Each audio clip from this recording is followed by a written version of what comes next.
20 বছর ধরে তোমাকে আদর করছি, আমি একটা বাবা হতে পারলাম না? বেরিয়ে যাও আমার ঘর থেকে। তাতে আমার কি দোষ? অত জানি না, ছেলে নিয়ে তারপর তুমি ঘরে ঢুকবে, যাও। কে তুমি এখানে বসে কাঁদছো কেন? আমাদের কোনো অভাব নেই, আমার একটা সন্তান হয় না বলে আমার স্বামী আমাকে ঘর থেকে বের করে দিয়েছে।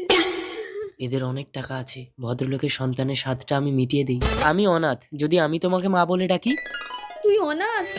বাবা, বাবা। হ্যাঁ, কে? আমি অনাথ। হ্যাঁ গো, ওর কেউ নেই, আজ থেকে ও আমাদের সন্তান। অনাথ? বাবা, বাবা আমাকে 1.5 লাখ টাকা দাও, আমি একটা আইফোন কিনবো। না না, অত দামি ফোন কিনতে হবে না, একটা 10,000 টাকা দামের ফোন কিনবে। ও মা, বাবাকে টাকা দিতে বলো, না হলে আমি কিন্তু ভাত খাবো না। এই জন্যই তোমার সন্তান হয় না, ছেলে যা চাইছে তা দাও। আচ্ছা ঠিক আছে, দিচ্ছি। এই নে। দাও মা। আমার সোনা, যা ফোন কিনে আন। সেটা, এ ছেলে কিন্তু নিঘাত আমাকে ভিখারি করবে। বাবা, বল। আমি একটা বাইক কিনবো, আমাকে 3 লাখ টাকা দাও।